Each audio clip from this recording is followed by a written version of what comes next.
আমাদের গণ হচ্ছে তিনটে, নরগণ, দেবগণ আর রাক্ষসগণ।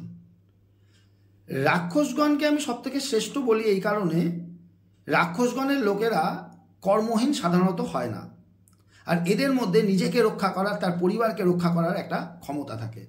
রাক্ষসগণের লোকেরা খুব সাহসী হয়, আর এদের সবথেকে বড় কথা, এরা কর্ম করে পারিশ্রমিকটা আদায় করতে জানে।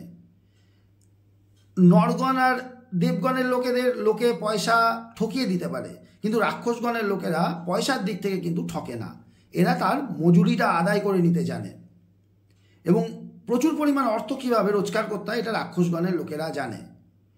এদের স্বার্থে যদি কেউ ঘা দেয় তাকে কিন্তু এরা ছেড়ে কথা বলে না। রাক্ষসগণের লোকেরা যদি রাজনীতি করে সেখানেও এরা একটা ভালো জায়গায় পৌঁছাতে পারে, যে কোনো জায়গায়, চাকরি ক্ষেত্রে এরা লড়াই করতে পারে, পরীক্ষাতে এরা ভালো সফল হয় চাকরির পরীক্ষায়। তাই কলিযুগে রাক্ষসগণকেই সর্বশ্রেষ্ঠ ধরা উচিত।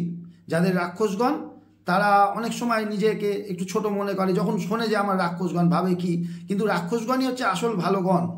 হ্যাঁ, সমস্যা হয় একটু বিয়ের সময়, রাক্ষসগণের ছেলে বা মেয়ের সাথে যদি নরগণের ছেলে বা মেয়ের বিয়ে হয় তখনই সমস্যাটা হয়, কারণ নরগণ হচ্ছে একটু দুর্বল প্রকৃতির, তাদের সাথে রাক্ষসগণের ছেলে বা মেয়ে যদি থাকে তাহলে সমস্যাটা একটু বাড়ে, অনেক সময় বাড়ে। তাই যাই হোক, যাদের রাক্ষসগণ তাদের আপনারা ভাববেন যে আপনাদের ভাগ্য খুবই ভালো যে আপনাদের রাক্ষসগণ।